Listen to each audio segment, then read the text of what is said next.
How much do I have to pay for overstay fines in Dubai? How can I pay them? Can I get a deduction? 2 seconds and we jump into the information. Hello everyone, my name is Maria Rubert, lawyer and arbitrator with a base in Dubai, UAE for the past almost 15 years, and I'm happy to be talking with all of you today about a very interesting topic. I don't know what is happening these holidays, this Christmas, but so many requests on how to pay overstay fines in Dubai. So what I intend to do in this video is to tell you about the types of visas, the fines associated with each visa in the event of overstay. Also tell you how to pay it and whether or not it's possible to ask for a waiver or a deduction, and in the event that is possible, how to do that. Okay, very good. Types of visas. Types of visas, we have different types. You can be a resident if you have an Emirates ID.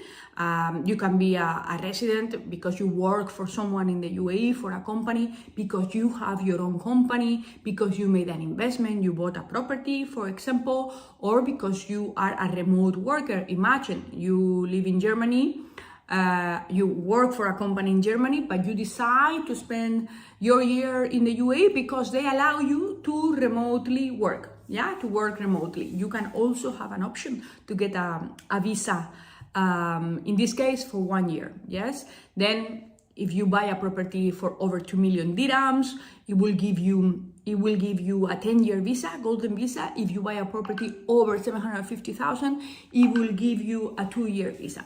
These are all residence visa, irrespective, let me mute my computer, irrespective of how you get it. You are a resident, yeah? And what happens if you go over the expiry date on your Emirates ID? That's what we are going to talk about today. How much do you have to pay, yeah?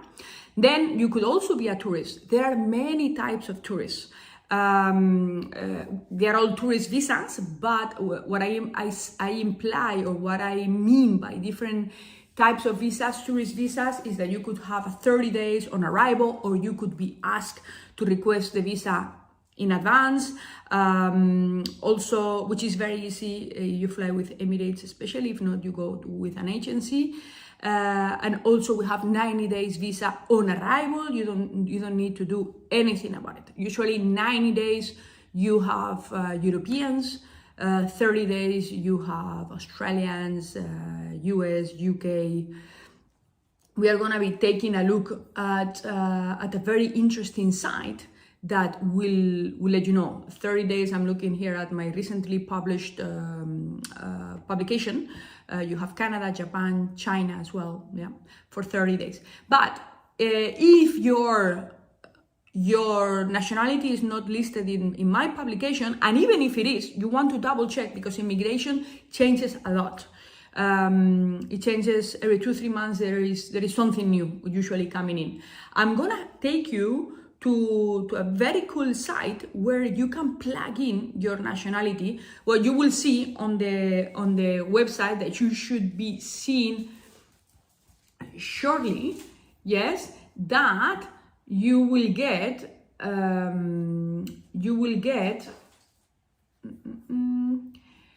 link to check countries that have 30 days visa on arrival, countries that get 90-day visa on arrival.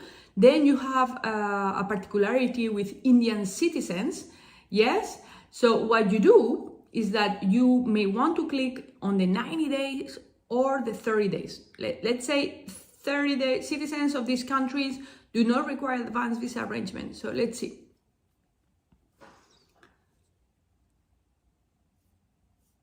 So we go to the citizenship. Let's say I'm Spanish. Yes. Spain, what type of visa do you need? I need a tourist visa, yeah?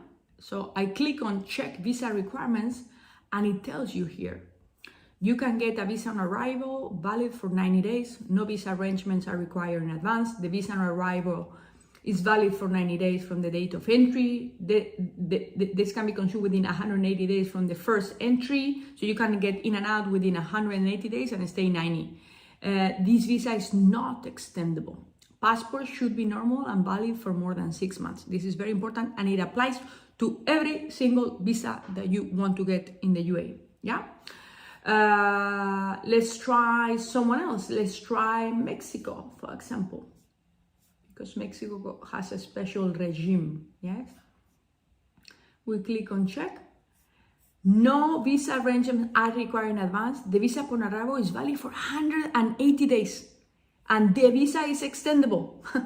Yeah, passport should be valid for more than 6 months. You can plug in here your nationality and it will give you all the requirements. I know that Emirates airline also has a similar way to check. Yeah, but I rely mostly on this website, which is very comprehensive and very straight to the point. All right, so that's in terms of the visa that you need. If you get the 90 days because you are Spanish, if you get the 180 days because you are Mexican on arrival, and you extend beyond those limits, yes, you will have to pay a fine. Whether you're a resident, whether you are a tourist, irrespective of the type and the conditions, once you overstay, you will have to pay 50 dirhams per day. Yes, before there were differences whether you were a resident and you were overstaying, or you were a tourist and you were overstaying, but recently they put everything together. It's 50 dirhams, 50 dirhams per day. Yes. Now, from the first group, there are 10 days, 10 days grace period. Let's say 10 days freebies. Yes, the first group that we said 30 days on arrival. You can check it on the publication, US, UK, Singapore, Canada, etc.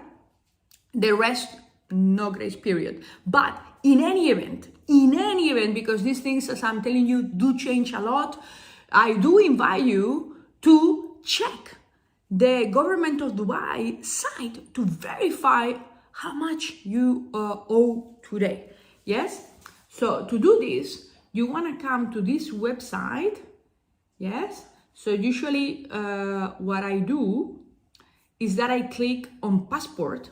I put here the passport number of the person. Then I click here the nationality, the date of birth. You need to select whether it's male or female, and you have to click that you are not a robot.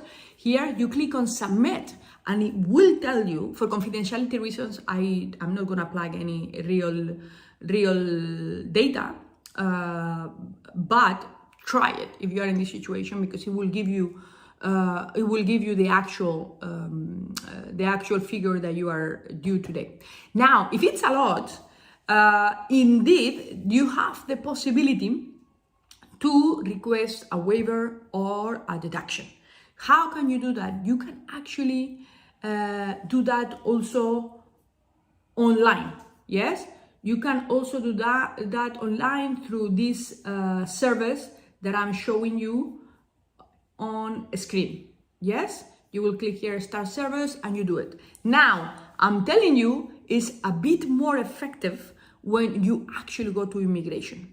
Yes, when you go to immigration and you explain the situation. I know there is inclination to guide you to everything online these days. UAE is becoming more online, but in terms of, as of today, ratio of success, we get more success when we go in person with the person, the affected person, who is able to explain the reason for the overstay. Yes, sometimes you have to talk to several people, but indeed it is possible. Yes, very good. So you can do that. Then how can you pay the fine? You can ask for a deduction if you have the time to ask for it, because it may take a bit of time to process. If not, you have 3 ways to pay. You can pay when you are exiting the country. You will check in your luggage, and then when you go to get out of the country per se, they will see something wrong with your passport, and they will guide you to a little stand at the tourist area check-in, and you can make payment with a credit card. That's easy. You can also make payment online.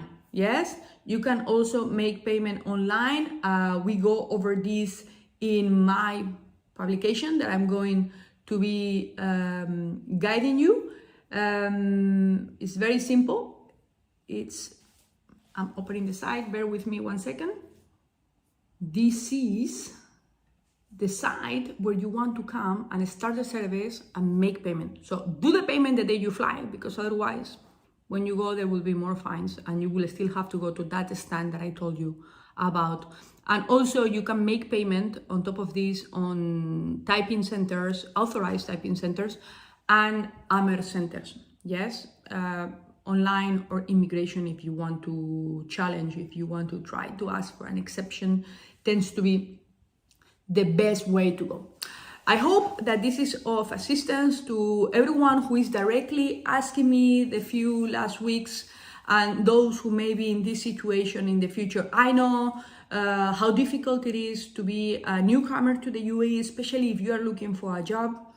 It may take longer than the 30 days or the 90 days, and this is the situation that usually leads to this circumstance. But there are always options if you plan a little bit ahead. In many instances, it says that the possibility to extend, it does not exist, but guess what? If you fly in and out, you will be able to get a new visa, but this needs to be checked very in a personalized way, because it depends on the nationality, depends on many circumstances. So you also can shoot me an email, Maria, my tourist visa is expiring, what can I do? And this changes a lot, so we need to verify before we can tell you anything. But it is possible to extend, even when sometimes it says that you cannot extend. It means that you cannot extend from within, but you can get it out. You can fly out and fly in. Sometimes they change and they allow that you drive to Oman and come back. Sometimes they don't allow it. These are the kind of circumstances that I'm stressing that they change. Be careful, because overstaying in the UAE could lead to the authorities going after the person if the overstay is significant, and also it could lead to deportation and a ban for life. We don't see many of these, but I wish to disclose it just in case you are taking it a little bit over the limits. I am going through some cases lately that go over the limits. So stay aware of this information, and please shoot me any questions, personal questions that you may have. If you have learned a little bit, if you have enjoyed the video, please do like, please do subscribe to my channel to get to new information as soon as it is out. You can also follow me on social media. I usually announce that I have published a new video, and I look forward to general questions that can be of help to others that can be in your same situation. I hope that, to conclude, that you have had a great start of 2024. This is my first video of the year, and I look forward to exchanging with all of you. Thank you very much for your time and your loyalty to my channel.